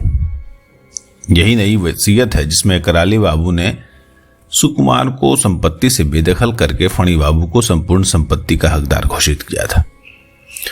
सुकुमार ने खुद स्वीकार किया है कि इसको लेकर उस शाम को उसकी कराली बाबू से नोकझोंक हुई थी, इसलिए उसे शक हुआ होगा कि शायद कराली बाबू अपनी वसीयत को फिर से बदल ना दें। हत्या का उद्देश्य बहुत स्पष्ट हो जाता है। तो अब यह तय हो गया कि वो सुकुमार ही है, अब इसमें किसी शक की गुंजाइश नहीं है। कुछ क्षण बाद व्योमकेश ने एक नया प्रश्न पूछा, अच्छा बताओ, तुम क्या समझते हो सुकुमार को? क्या वो मूर्ख है? मैंने कहा, इसके ठीक उल्टा, वो काफी बुद्धिमान दिखाई देता है। व्योमकेश ने सोचते हुए कहा, यही तो मैं भी कच्चा खा गया था। एक बुद्धिमान व्यक्ति इतनी बेवकूफी क्यों करेगा? एकाएक व्योमकेश चौंक कर उठ बैठा। मुझे भी दरवाजे के बाहर पदचाप सुनाई दी। व्योमकेश ने ऊंची आवाज में कहा, कौन है? अंदर आइए। पहले कोई उत्तर नहीं मिला। फिर धीरे से दरवाजा खुला और मैं जड़वत बैठा रह गया। मेरे सामने सत्यवती खड़ी थी। सत्यवती ने अंदर आकर दरवाजा बंद कर दिया। कुछ देर वो खड़ी रही, फिर एकाएक आंसुओं से रोने लगी और रुंधी आवाज में बोली, व्योमकेश बाबू, मेहरबानी कीजिए, कृपा करके मेरे भाई को बचा लीजिए। मैं उसके अचानक आगमन से सकते में आ गया था, लेकिन व्योमकेश उठकर उसकी ओर बढ़ा। शायद सिर चकराने की वजह से उसने अपने हाथों को अंधे की तरह आगे किया। व्योमकेश ने तेजी से उसके हाथों को पकड़ा और उसे कुर्सी तक ले आया। उसके इशारे पर मैंने पंखा चला दिया। पहले कुछ मिनट तक वो साड़ी से मुंह दाबे आंसू बहाती रही। हमने भी उसे शांति से संभलने का समय दे दिया। हमारे इस उठापटक के जीवन में भी ये ऐसी पहली घटना थी। मैंने सत्यवती को एक ही बार देखा था। उस समय वो एक आम शिक्षित बंगाली लड़की से अलग कतई नहीं लगी थी। ऐसी स्थिति में, इस संकट की घड़ी में अपने सारे संकोचों को छोड़कर उसका सीधा हमारे पास आना न केवल कल्पना से परे था, बल्कि एक असाधारण घटना थी। संकट की घड़ी में अधिकांश बंगाली लड़कियां काठ की गुड़िया बन जाती हैं, किंतु इस दुबली पतली सांवरी लड़की ने मुझे आश्चर्य में डाल दिया। उसके पैरों की धूल से सुनहरी चप्पलों से लेकर उसके उलझे बालों के नीचे गुथी चोटियों तक उसके संपूर्ण शरीर में एक आभा झलक रही थी। उसने अपनी आंखें पोंछी और सिर उठाकर दोहराया, व्योमकेश बाबू, दया करके मेरे भाई को बचा लीजिए। मैंने देखा, यद्यपि उसने अपने ऊपर नियंत्रण कर लिया था, फिर भी उसका स्वर कांप रहा था। व्योमकेश ने धीरे से कहा, मैंने सुना है कि आपके भाई को गिरफ्तार कर लिया गया है, लेकिन सत्यवती ने बात काटकर व्याकुलता में कहा, वो बेकसूर है, वो कुछ नहीं जानता, उसने कोई अपराध नहीं किया है। ये कहकर वो फिर रोने लगी। मैं देख रहा था व्योमकेश भीतर ही भीतर काफी प्रभावित हुआ है, पर बाहर से शांत दिख रहा था। वो बोले, जितने सबूत मिले हैं उसके खिलाफ हैं। सत्यवती बोली, वो सब झूठे हैं। दादा धन के लिए किसी की हत्या कर ही नहीं सकते। आप शायद नहीं जानते वो कैसे व्यक्ति हैं। व्योमकेश बाबू, हम दोनों काका की संपत्ति नहीं चाहते, हमें इस संकट से बचा लीजिए। हम जीवन भर आपके एहसान के तले जिएंगे। उसकी आंखों से आंसुओं की धारा अब गालों के नीचे बहने लगी थी। उसने इन आंसुओं को पोंछने का प्रयास नहीं किया। संभव है उसे इसका भान भी नहीं हुआ होगा। इस बार जब व्योमकेश बोला तो पहली बार मुझे उसकी आवाज में संवेदना की झलक दिखाई दी। उसने कहा, यदि आपका भाई वास्तव में बेकसूर है तो मैं उसे बचाने की पूरी चेष्टा करूंगा, लेकिन वो बेकसूर है। क्या आप मुझ पर विश्वास नहीं कर पाए? मैं अपने सम्मान की कसम खा सकती हूँ, दादा ये सब नहीं कर सकते। वो एक मक्खी तक नहीं मार सकते। एकाएक उसने झुककर व्योमकेश के पैर पकड़ लिए। व्योमकेश तेजी से उठकर एक और हो गया। ये आप क्या कर रही हैं? मेहरबानी करके ऐसा मत करिए, वायदा कीजिए। पहले आप वायदा कीजिए कि आप दादा को छुड़वा देंगे। व्योमकेश ने सख्ती से उसे पकड़ा और उसको कुर्सी पर बिठा दिया। उसके बाद उसके सामने बैठकर स्पष्ट रूप से कहना शुरू किया, आप एक बात पर बिल्कुल गलत हैं। मैं वो व्यक्ति नहीं हूं जो सुकुमार को छोड़ सकूं। ये केवल पुलिस कर सकती है। मैं ये साबित कर सकता हूं कि वो बेकसूर है, लेकिन इसके लिए जरूरी है कि मुझे सारे तथ्यों का पता चले। क्या आप अब तक ये भी नहीं समझ पाई हैं कि जब तक आप मुझसे बातें छिपाती रहेंगी तब तक मैं आपकी कोई सहायता नहीं कर पाऊंगा? सत्यवती ने आंखें नीची करके कहा, मैंने आपसे कोई बात नहीं छिपाई है। हाँ, आपने छिपाई है। उस रात आप कराली बाबू के कमरे में गई थी और आपको उनकी मृत्यु का पता लग गया था, लेकिन आपने मुझे नहीं बताया। सत्यवती भयभीत आंखों से व्योमकेश को देखती रही। उसके बाद उसने सिर नीचा कर लिया और चुप बैठी रही। व्योमकेश ने अब आहिस्ता से पूछा, क्या आप सब कुछ बताएंगी अब? सत्यवती ने आंख उठाकर कहा, कैसे कहूं, वो सब कुछ तो दादा के खिलाफ ही जाएगा। व्योमकेश ने आग्रह भरे स्वर में कहा, बात समझने की कोशिश कीजिए। यदि आपका भाई बेकसूर है तो सच्चाई उनका कुछ भी बिगड़ने नहीं देगी। आप निर्भय होकर मुझे सब कुछ बता सकती हैं। सत्यवती कुछ देर सिर नीचा किए बैठी सोचती रही, भी टूटती आवाज में बोली, ठीक है, मेरे पास कोई और उपाय नहीं। उसने आंसू भरे नेत्रों को पोंछा और अपने को नियंत्रित करके कहना शुरू किया, उस शाम दादा की काका से कहा सुनी हुई थी। इससे पहले काका ने अपनी वसीयत में दादा के नाम सारी संपत्ति लिख दी थी। इसको लेकर दोपहर में उनका मोतीदा से काफी झगड़ा भी हुआ था। कॉलेज से लौटने के बाद जब दादा को यह पता लगा तो वे काका के पास गए और जाकर बोले कि वे संपत्ति केवल उनके नाम न करके सबका बंटवारा कर दें। काका को इस तर्क से नफरत थी। जब उन्होंने दादा की दलील सुनी तो क्रोधित होकर बोले, तुम क्या मेरे से ज्यादा जानते हो, ज्यादा समझते हो? निकलो यहां से, तुम्हें एक पाई नहीं दूंगा। दादा को यह उम्मीद नहीं थी कि काका इतने नाराज हो जाएंगे। उनके कमरे से निकलकर दादा फणीदा के पास गया। फणीदा अपंग है, वो बाहर नहीं जा सकते, इसलिए दादा शाम का समय उनके साथ बिताते हैं। फणीदा से आप भी मिल चुके होंगे। वे कभी स्कूल तो नहीं गए, लेकिन काफी पढ़े लिखे हैं। उनके बुक शेल्फ को देखकर आपको अनुमान हो जाएगा कि उन्हें कितने विषयों का ज्ञान है। मैं कभी कभी अपनी पढ़ाई में सहायता के लिए उनके पास भी जाती हूँ। बहरहाल उस शाम दादा बहुत निराश हो गए थे और करीब 8 बजे मुझसे बोले, सत्या में फिल्म देखने जा रहा हूँ, आधी रात तक लौटूंगा, मेरे लिए दरवाजा खुला ही रखना। उन्होंने जल्दी खाना खाया और चुपचाप निकल गए। हमारा खानसामा रात का खाना समाप्त हो जाने के बाद सामने के घर में अपने गांव के दोस्तों के पास काफी देर तक बैठा रहता है। मैं ये जानती थी, इसलिए दादा के आने तक मैंने इंतजार नहीं किया। 10 बजे तक मैंने खाने की मेज को साफ किया और ऊपर अपने कमरे में सोने चली गई। मैं अभी सोई ही थी कि कुछ आहट सुनकर मेरी आंख खुल गई। मुझे लगा जैसे दादा के कमरे से कुछ आवाज आई है, जैसे कोई भारी चीज मेज या कोई बड़ा बक्सा फर्श पर खींचा जा रहा हो। ये सोचकर कि दादा शायद सिनेमा देखकर लौटे हो, मैंने फिर से सोने की कोशिश की, लेकिन जाने क्यों नींद आई ही नहीं। कुछ देर आंखें खोले लेटी रही। दादा के कमरे से और आवाजें नहीं आई। मैंने सोचा कि दादा अब सो गए होंगे। घंटा भर भी बीता नहीं होगा कि गलियारे से मुझे फिर आहट सुनाई दी, जैसे कोई आहिस्ता से चल रहा हो। मुझे आश्चर्य हुआ, दादा कब के सो गए थे तो फिर ये कौन हो सकता है। मैं धीरे से उठी और दरवाजे की फांक से देखा। दादा चुपचाप अपने कमरे में घुसे हैं और पीछे से उन्होंने दरवाजा बंद किया। गलियारे में चूंकि चांदनी छिटकी हुई थी, इसलिए मैंने स्पष्ट रूप से दादा को देखा था। व्योमकेश ने टोका, केवल एक स्पष्टीकरण, क्या सुकुमार बाबू जूते पहने हुए थे? हाँ। क्या उनके हाथ में कुछ था? नहीं। कुछ नहीं, मतलब कोई कागज या बोतल? नहीं, कुछ नहीं। उस समय क्या बज रहा होगा, देखा था आपने? सत्यवती ने कहा, इसकी जरूरत नहीं थी क्योंकि सभी घड़ियों में 12 बजे के घंटे बजने लगे थे। ओह। सत्यवती ने अपनी बात जारी रखते हुए कहा, पहले तो मैं समझ नहीं पाई कि यह सब क्या हो रहा है। दादा 15 मिनट पहले आ गए थे ये मुझे उनके एक कमरे से आई आवाज से पता लगा था। तो फिर अब वे कहाँ गए थे? एकाएक मुझे ख्याल आया कि कहीं काका की तबीयत तो खराब नहीं हो गई और दादा उन्हें देखने गए हों।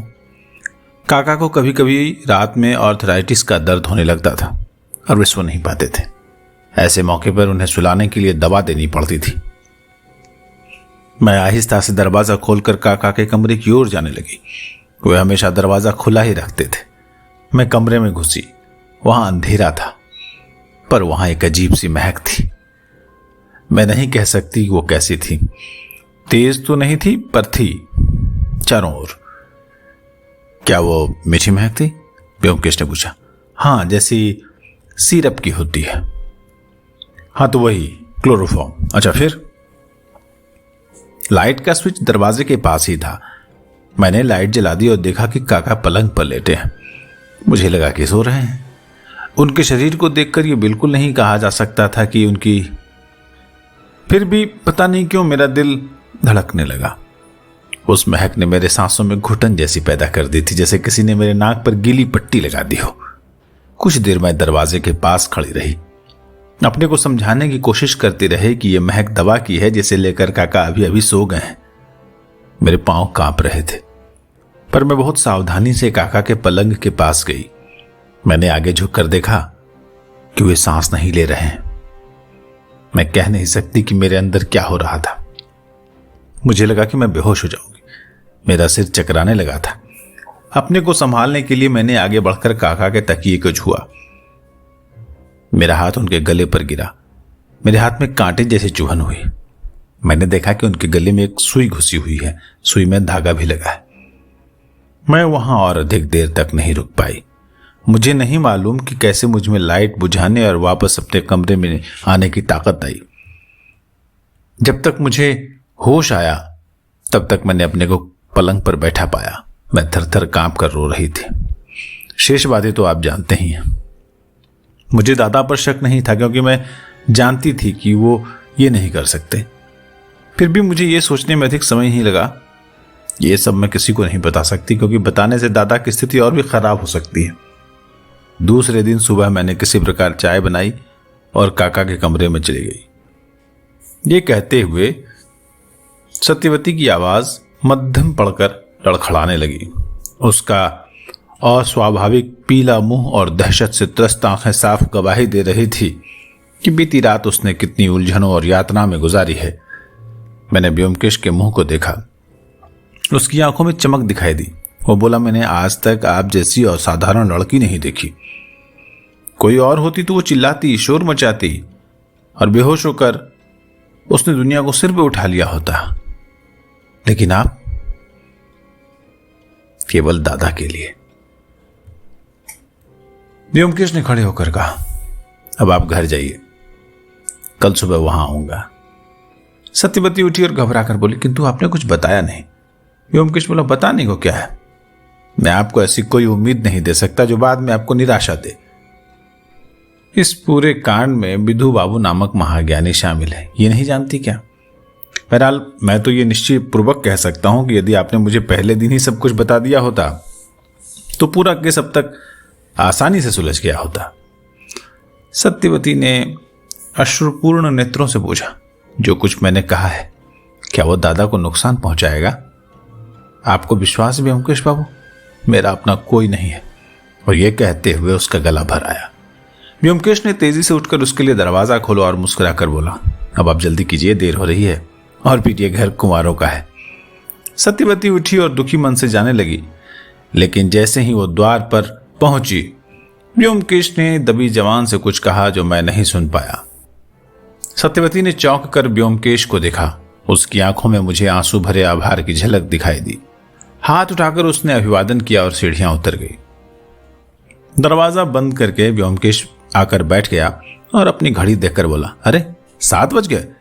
फिर अपने मन में हिसाब लगाने के बाद बोला, अभी काफी समय है। उत्सुकतावश मैं अपने को रोक नहीं पाया और पूछ बैठा, व्योमकेश तुम्हें अब क्या लग रहा है? मैं तो कुछ भी नहीं सोच पा रहा हूं, लेकिन तुम्हें देखकर मुझे आभास हो रहा है कि तुम्हें सारे तथ्यों की जानकारी हो गई है। व्योमकेश ने सिर हिलाकर कहा, अरे अब सब कुछ नहीं, अभी नहीं।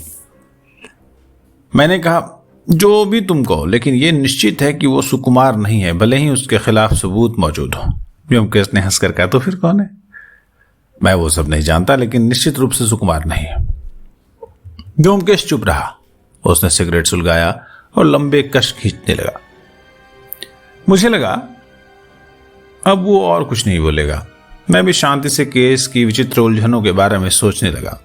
कुछ देर बाद व्योमकेश ने एकाएक पूछा, मेरे ख्याल से तुम सत्यवती को सुंदर नहीं कह सकते, है ना?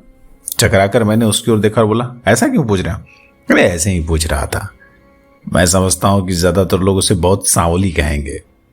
मेरे मस्तिष्क में यह बात घुस नहीं पा रही थी कि इस केस का सत्यवती के रूप से क्या नाता है, लेकिन कई बार व्योमकेश के दिमाग के विचित्र मार्ग की कल्पना करना संभव हो जाता है।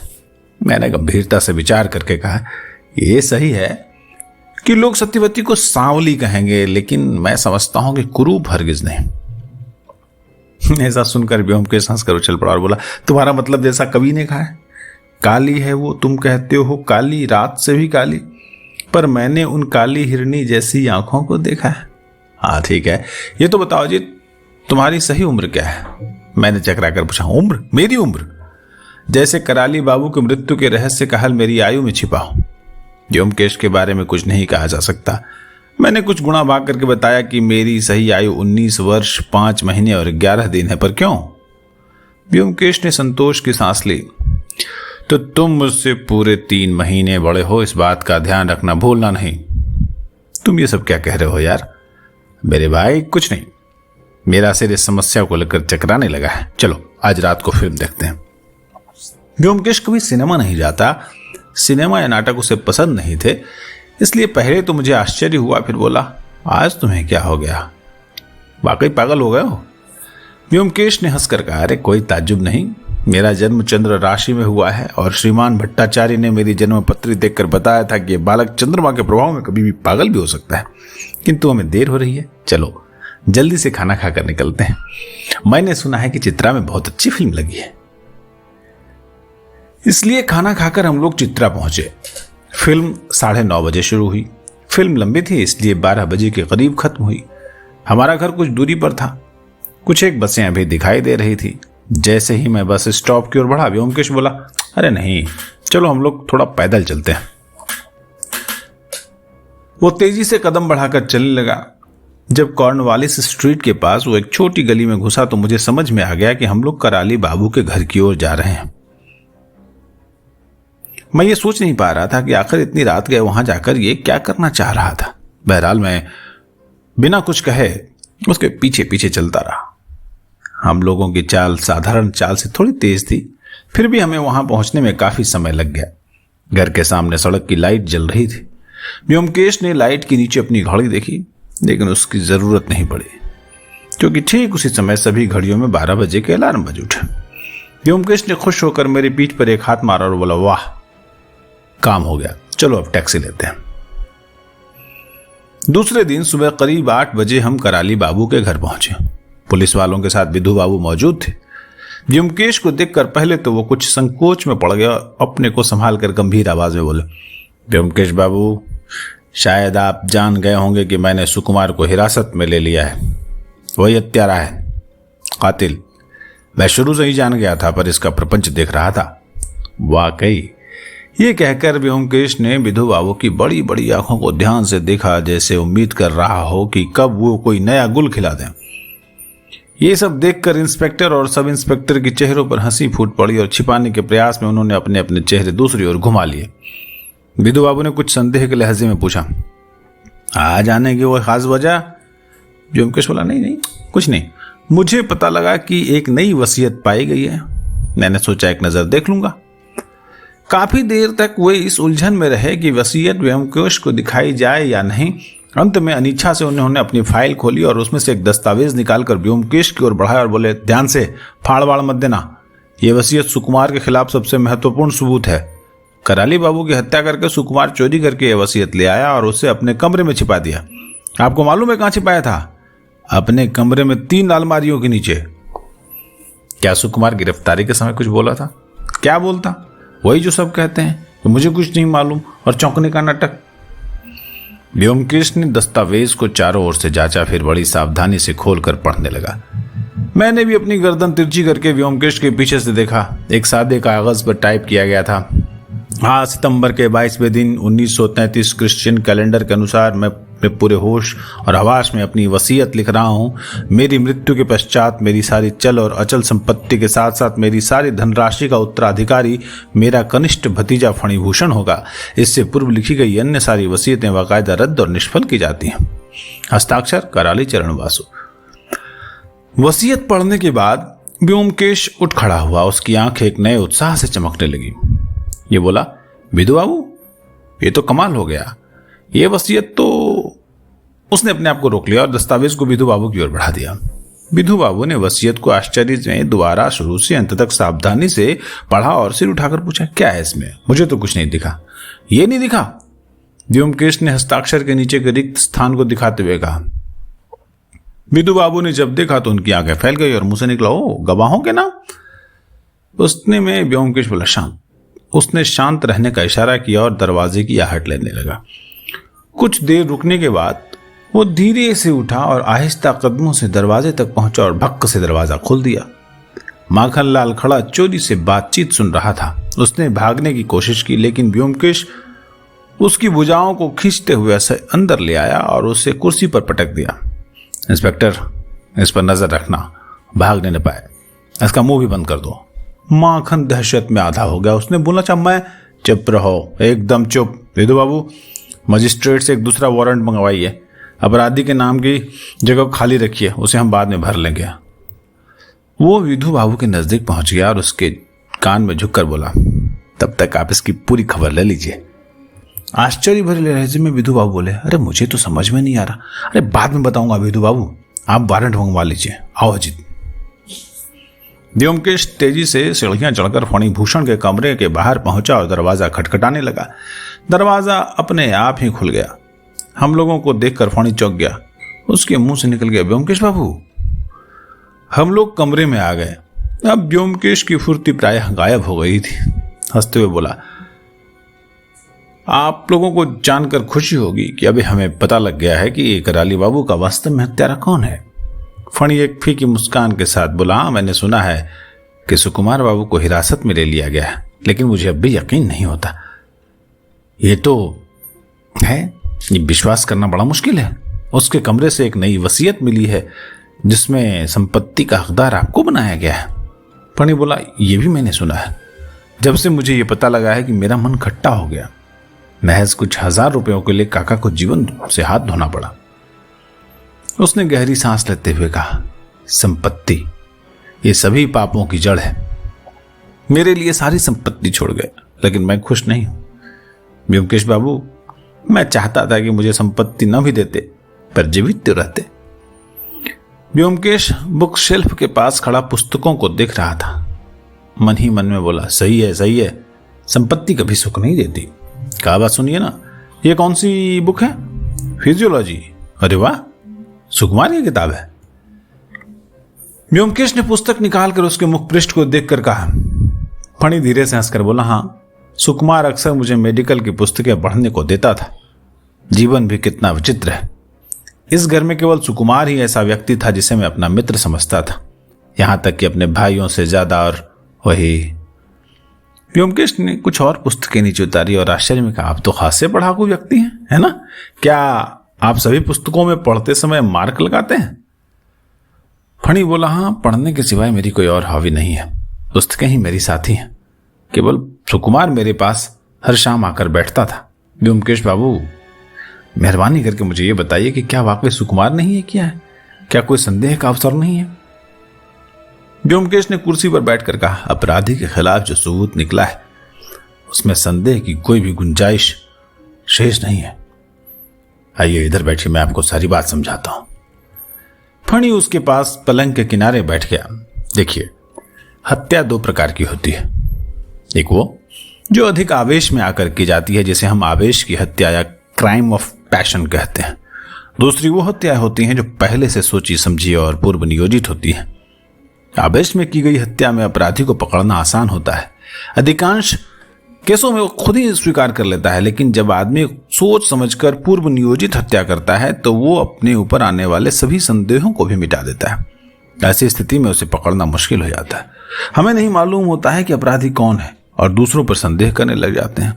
ऐसी स्थिति में क्या किया जाए? हमारे पास केवल एक ही रास्ता बचता है कि हम हत्यारे के तरीकों को जांच का केंद्र बिंदु बनाएं। इस केस में हमने एक विचित्र बात यह पाई कि चालाक, हत्यारा और मूर्ख दोनों है। उसने हत्या बड़ी बुद्धिमानी पूर्वक की है, लेकिन हत्या के सारे औजार अपने ही कमरे में छुपा दिए। आप ही बताइए, क्या यह जरूरी था कि हत्या के लिए सत्यवती की सुई का ही प्रयोग किया जाए? क्या शहर में सुइयों की कमी हो गई थी? और क्या वसीयत को इतनी सावधानी से छिपाना जरूरी था? क्या उसे फाड़कर फेंका नहीं जा सकता था? इस सब से क्या संकेत मिलते हैं? फणी अपनी ठोड़ी को अपनी हथेलियों में लिए सुन रहा था। उसने पूछा, क्या? व्योमकेश बोला, एक व्यक्ति जो स्वभाव से मंदबुद्धि है वो चालाकी से काम नहीं कर पाएगा, लेकिन जो व्यक्ति चपल है वह मूर्ख का नाटक बड़ी आसानी से कर सकता है। इसलिए यहां यह स्पष्ट है कि अपराधी चालाक है। लेकिन चालाक लोग भी तो गलती करते हैं, किंतु हम अपने को हमेशा सीधा साधा बनाने का प्रयास हमेशा सफल नहीं होता। इस केस में भी अपराधी ने कुछ छोटी छोटी गलतियां की हैं जिनकी वजह से मुझे उसे पकड़ने में मदद मिली। फणी ने पूछ लिया, कौन सी गलतियां? रुकिए। व्योमकेश ने अपने पॉकेट से एक सफेद कागज निकाला। मैं पहले इस घर का नक्शा बनाना चाहता हूं। आपके पास कोई पेंसिल या कुछ मिलेगा जिससे मैं नक्शा बना सकूं? फणी के पलंग पर तकिए के पास एक पुस्तक पड़ी हुई थी। उसने पुस्तक से लाल पेंसिल निकालकर व्योमकेश को दे दी। व्योमकेश ने पेंसिल को सावधानी से देखा, फिर मुस्कुराते हुए बोला, असल अब नक्शा बनाना उतना जरूरी नहीं, मैं शब्दों में ही बता देता हूं। अपराधी ने 3 भयंकर भूलें की हैं। पहली ये कि उसने ग्रेज एनाटॉमी पुस्तक में कुछ लाइनों के नीचे मार्क लगाया। दूसरी, उसने भारी अलमारी खिसकाने में काफी शोर किया। और तीसरी ये कि उसे कानून का कोई ज्ञान नहीं था। फणी के मुंह का रंग उड़ गया। उसने बुदबुदाने का प्रयास किया, कानून का ज्ञान नहीं, व्योमकेश ने दोहराया। और यही कारण है कि उसकी इतनी सफाई से बनाई गई योजना फेल हो गई। फणी का गला सूख गया। वो भर्राई आवाज में बोला, मैं दरअसल आपकी बात नहीं समझ पाया। व्योमकेश ने कड़े शब्दों में स्पष्ट कहा, ये वसीयत जो सुकुमार के कमरे से मिली है वो कानून की नजर में गैर कानूनी और व्यर्थ है, क्योंकि उसमें गवाहों के हस्ताक्षर नहीं है। अब तो लगा जैसे फणी बेहोश हो जाएगा। वो काफी देर तक चुपचाप पत्थर की तरफ फर्श पर नजर गड़ाए बैठा रहा। फिर खोई नजरों से अपने सिर के बालों को हाथों से नोचते हुए बुदबुदाए, सब व्यर्थ, सब बेकार गया। नजरें ऊपर उठाकर बोला, व्योमकेश बाबू, क्या आप मुझे अकेले में छोड़ देंगे? मेरी तबीयत ठीक नहीं लग रही है। व्योमकेश खड़ा होकर बोला, मैं आपको आधे घंटे का समय देता हूं, अपने आप को तैयार कर लीजिए। दरवाजे पर जाकर वो मुड़कर बोला, आपने सिलाई का होल्डर फेंक दिया है ना? लिया तो था आपने, क्योंकि वो मुझे सत्यवती की सिलाई टोकरी में नहीं मिला। पता नहीं क्यों आपने उसे सुकुमार के कमरे में क्लोरोफॉर्म के साथ नहीं छोड़ा। शायद जल्दबाजी में दिमाग से निकल गया होगा, है ना? लेकिन ये तो बताइए, क्लोरोफॉर्म लाया कौन? माखनलाल? फणी तब तक तकिए पर पीछे की तरफ लुढ़क गया था। वो भर्राई आवाज में बोला, आधा घंटे बाद आइए। व्योमकेश ने कहा, अच्छा। दरवाजा बंद कर दिया गया। हम नीचे आकर बैठ गए। माखनलाल पुलिस के पास वैसे ही बैठा हुआ था। व्योमकेश ने नाराज होकर कर्कश आवाज में कहा, फणी को क्लोरोफॉर्म ला कर दिया था? माखनलाल ने चौंक कर कहा, मैं कुछ नहीं जानता, सच सच बताओ, वरना तुम्हारे नाम वारंट में लिख दूंगा। माखनलाल फूट फूट कर रोने लगा। सर, मैं ईमानदारी से कहता हूं, मैं इन सब में शामिल नहीं हूं। फणी ने मुझसे कहा था कि उसे नींद नहीं आती, यदि क्लोरोफॉर्म की एक बूंद मिल जाती, इसी से। ठीक है विधु बाबू, आप इसे छोड़ सकते हैं। जैसे ही माखन को छोड़ा वो भागा। व्योमकेश ने विधु बाबू से पूछा, क्या वारंट अभी तक नहीं आया? नहीं, पर आता ही होगा। पर वो किसके लिए है? कराली बाबू के हत्यारे के लिए। विधु बाबू भड़क उठे और सिर ऊपर उठाकर बोले, व्योमकेश बाबू, ये वक्त हंसी मजाक का नहीं है। कमिश्नर क्या जरा सा आपको मानते हैं कि आप मुझ पर रौब गांठते फिर रहे हैं? ये भी मैंने सह लिया, पर मैं अब आपके ये बेसिर पैर के मजाक बर्दाश्त करने वाला नहीं हूं। अरे मैं मजाक नहीं कर रहा हूं, यही सच्चाई है, बिल्कुल स्पष्ट, ध्यान से सुनिए। और व्योमकेश ने संक्षेप में सारी बातों का ब्यौरा दे दिया। विधु बाबू क्षण भर के लिए आश्चर्य में जड़वत हो गए। फिर चिल्ला उठा, अगर ऐसा है तो आपने उसे छोड़ क्यों रखा है? वो अगर भाग जाए तो? अरे नहीं भागेगा, वो बेकसूर होने की दलील देगा, और यही हमारी तुरुप की चाल है। क्योंकि अदालत में हमारे लिए उसे दोषी ठहराना बहुत मुश्किल होगा। और अदालत में ज्यूरियों को तो आप जानते ही हैं, उन्हें तो दोषी को मुक्त करने के लिए बस एक मौका चाहिए। ये तो मैं भी जानता हूं, लेकिन विधु बाबू फिर चिंतन में लग गए। ठीक आधा घंटे बाद हम फणिभूषण के कमरे में गए। विधु बाबू ने आगे बढ़कर दरवाजा खोला और पहले घुसे और आगे जाकर एकाएक रुक गए। फणी पलंग पर लेटा हुआ था। उसका दाहिना हाथ नीचे झूल रहा था और फर्श पर खून बह रहा था। उसके झूलते हाथ के नब्ज की नाड़ी कटी हुई थी, जिसे खून की बूंदें नीचे गिर रही थी।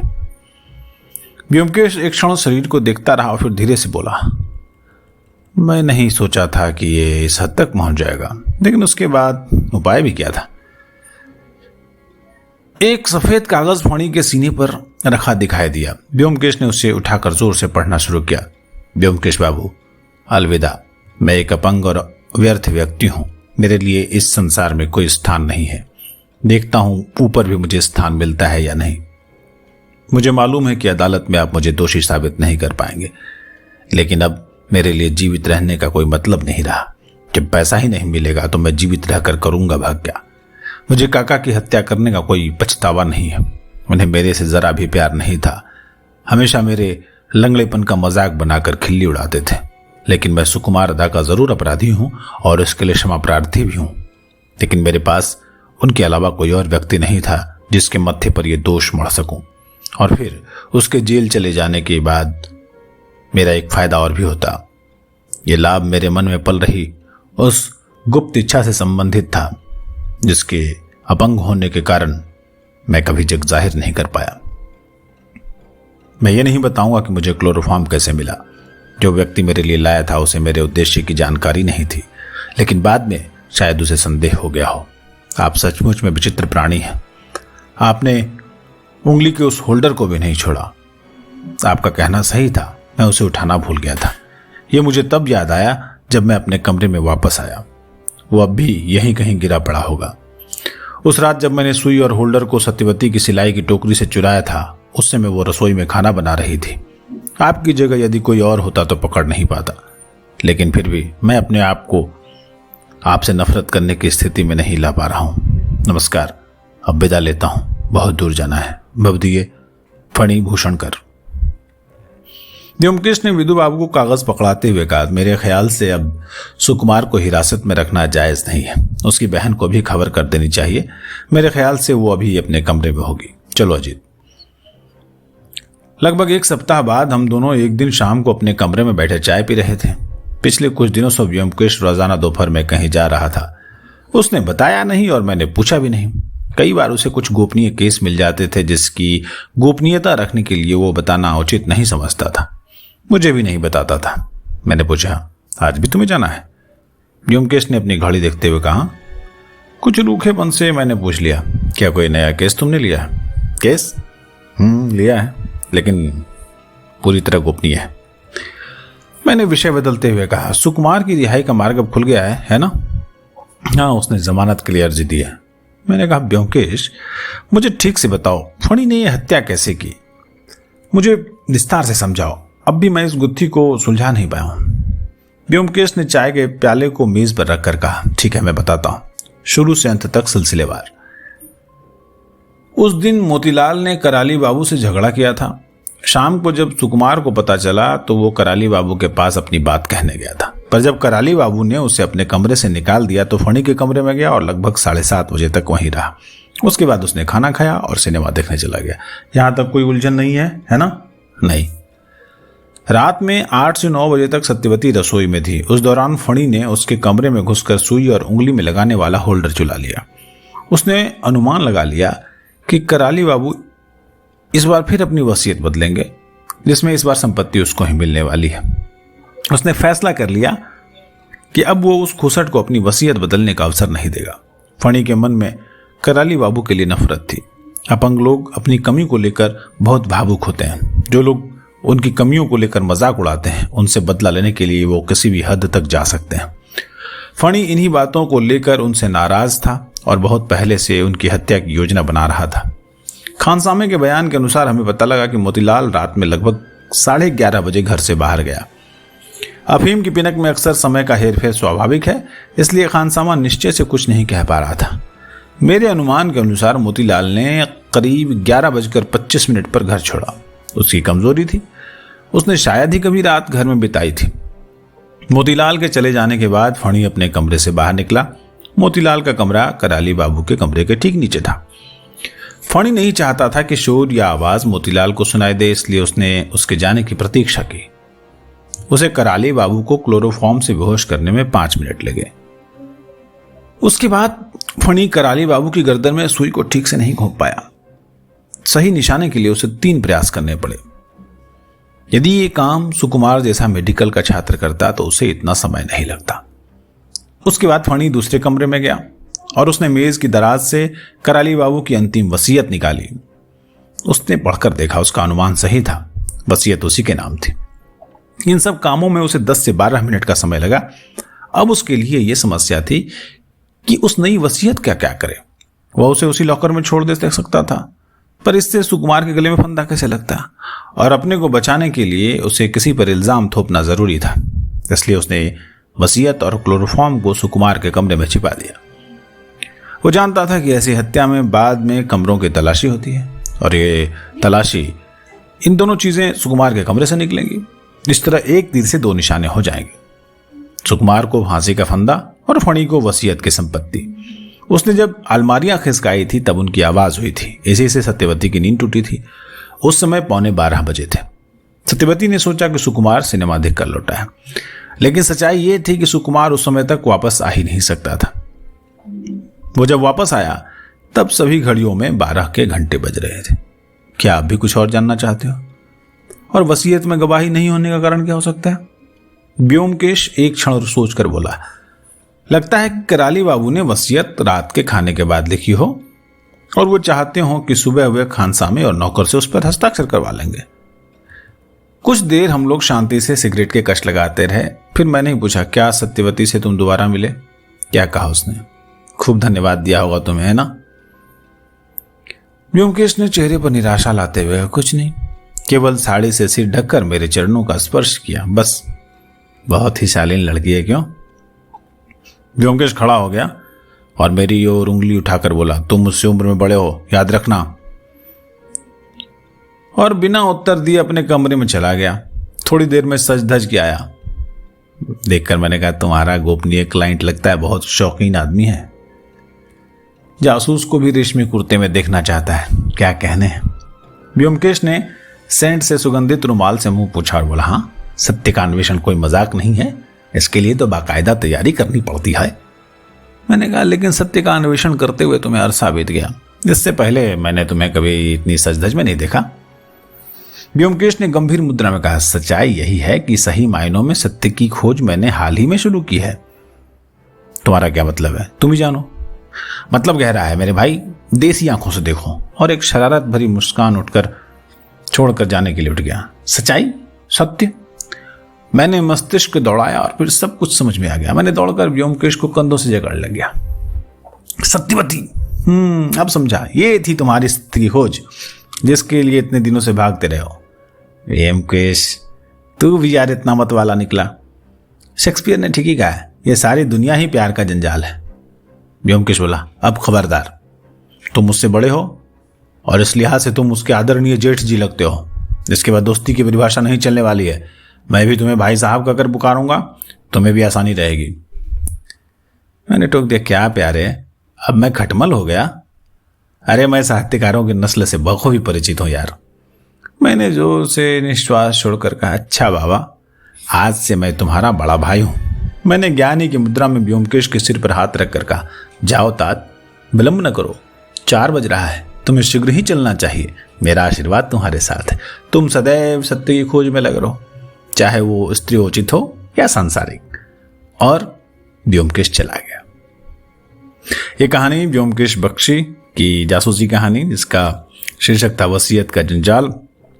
आवाज आप मंजीत ठाकुर की सुन रहे थे। चैनल किस्सा कहानी अच्छा लगा हो तो लाइक, कमेंट, शेयर, यही गुजारिश। नमस्कार।